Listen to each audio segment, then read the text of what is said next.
Hello and welcome to fun learning.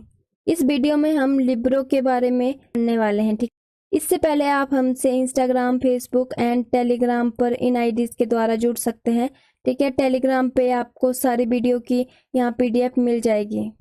तो चलिए देखिए, सबसे पहले लिब्रो वॉलीबॉल की मैंने पीछे वीडियो बनाई थी, जो डिटेल वीडियो बनाई थी उसमें भी हमने लिब्रो के बारे में पढ़ा था। लेकिन इस वीडियो में हम उसकी रोटेशन और रिप्लेसमेंट के बारे में पढ़ने वाले हैं। तो लेकिन थोड़ी चीज़ें यहाँ पर रिवाइज भी होती चली जाएंगी जो हमने पीछे पढ़ी थी, और कुछ नई चीज़ें आपको यहाँ समझने को मिलेगी। तो ठीक है, हमने पढ़ा था, ठीक है, वॉलीबॉल के अंदर टोटल 12 खिलाड़ी होते हैं, लेकिन 6 खिलाड़ी एक टाइम पर कोर्ट पर खेलते हैं। ठीक है, और उन्हीं 6 खिलाड़ियों में से एक होता है लिब्रो प्लेयर। ठीक है, लेकिन स्कोर शीट पे यहाँ 2 लिब्रो प्लेयर का नाम दर्ज होना चाहिए, यानी कि एक लिब्रो प्लेयर इसमें एक्स्ट्रा में होता है। और लिब्रो का यूज एक ऑप्शनल होता है। ठीक है, जरूरी नहीं कि लिब्रो का हम यहाँ पर यूज करें। ये कोच की स्ट्रेटजी भी हो सकती है कि यहाँ पर टीम चूज करती है कि लिब्रो प्लेयर का यूज करना है कि नहीं करना है।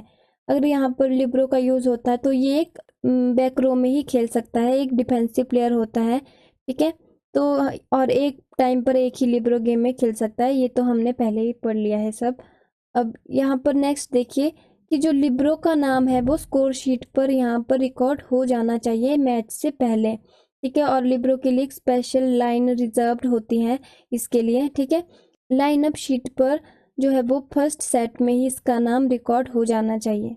अगर ऐसा नहीं होता है तब यहाँ पर लिब्रो नहीं खेल सकता है। ठीक है, और एक बार अगर स्कोर शीट जो है वो रेफरी के पास चली जाती है, उसके बाद यहाँ पर नाम चेंज नहीं हो सकता, या ये नहीं बोल सकते कि हमने लिब्रो को यहाँ यूज करना है नहीं करना है।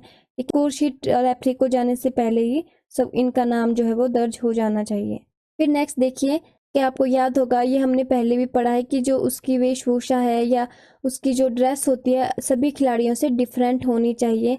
ठीक है, और जो लिब्रो है फ्रंट जोन में वो नहीं खेल सकता, सिर्फ बैक जोन में ही वो खेल सकता है। ठीक है, और जो लिब्रो है वो टीम का कैप्टन नहीं हो सकता, ना ही वो सर्विस कर सकता है। अब सर्विस रूल में यहाँ देखिए, कई बार आपने लिब्रो को सर्व करते हुए भी देखा होगा, लेकिन यहाँ पर ये बात ध्यान रखना कि जो फीवा के रूल के अकॉर्डिंग लिब्रो सर्व नहीं कर सकता है। लेकिन यूएसए की जो ज़्यादातर लीग होती है उसमें लिब्रो सर्व करता है रोटेशनल पोजीशन के अंदर पे। ठीक है, फिर नेक्स्ट देखिए, ये भी हमने कर लिया था कि जो इसकी पोजीशन होती है वो कैसी होती है, हमारी एंटी क्लॉकवाइज ये खड़े होते हैं। ठीक है, ये एंटी क्लॉकवाइज यहाँ पर खड़े रहते हैं प्लेयर, और जो इसकी रोटेशन होती है वो कैसी होती है, क्लॉकवाइज होती है। ठीक है, इस तरह से इसकी रोटेशन होती है। ये सारी चीज़ें हमने पढ़ ली है। आज हम जो मेन चीज़ पढ़ने वाले हैं वो है लिब्रो रिप्लेसमेंट एंड उसकी रोटेशन। कि जो लिब्रो की रिप्लेसमेंट है यहाँ पर वो कहाँ पर होगी, हम अटैक लाइन और एंड लाइन के बीच में। ठीक है, दोनों तरफ में यहाँ लिब्रो रिप्लेसमेंट एरिया आपको दिख रहा है दोनों तरफ, यहाँ पर ही जो है वो रिप्लेसमेंट होती है लिब्रो की। फिर नेक्स्ट देखिए क्या है, अब यहाँ देखिए लिब्रो बैक रो के अंदर रिप्लेस किया जा सकता है, वो उसी प्लेयर के साथ रिप्लेस किया जाएगा जिसके साथ उसे पहले रिप्लेस किया गया था। और रिप्लेसमेंट कब होगी, ठीक है, यहाँ पर रिप्लेसमेंट होगी विसल बजने के बाद, सर्विस के लिए जो विसल बजेगी उसके बाद। लिब्रो की जो रिप्लेसमेंट है, ठीक है, वो रेगुलर सब्स्टिट्यूशन के अंदर काउंट नहीं होती है, क्योंकि ये अनलिमिटेड होती हैं। ठीक है, ये अनलिमिटेड होती हैं, और यहाँ पर 2 लिब्रो रिप्लेसमेंट के बीच में एक रैली का होना जरूरी होता है। अब आते हैं हम रोटेशन के ऊपर कि लिब्रो की रोटेशन कैसे होती है, क्योंकि मैं अब बार बार ये बात कह रही हूँ कि जो लिब्रो है वो एक बैकरो प्लेयर है। ठीक है, फ्रंट जोन में वो नहीं खेल सकता, तब यहाँ पर उसकी जो रोटेशन है वो कैसे होगी उसे हम यहाँ पर देखेंगे। अब सबसे पहले रेफरी लाइनअप चेक करेगा और लिब्रो को अलाउ करेगा बैकरो के अंदर यहाँ पर रिप्लेस करने के लिए। ठीक है, अब लिब्रो यहाँ पर बैकरो के अंदर पोजीशन इसकी हो गई।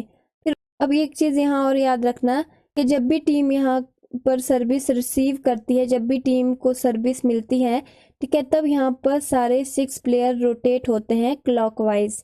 ये फर्स्ट रोटेशन के अंदर 2 वाला प्लेयर 1 में, ठीक है, ये यहाँ पर आ जाएगा, 6 वाला 5 में, 5 वाला 4 में, 4 वाला 3 में, और ये 3 वाला 2 में।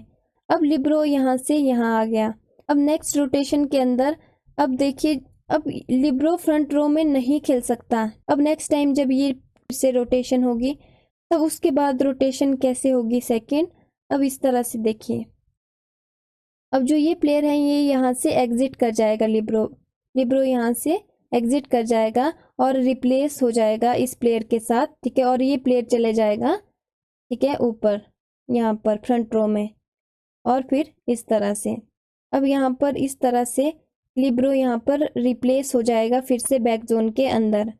फिर इस तरह से रोटेशन चलती रहेगी, ठीक है।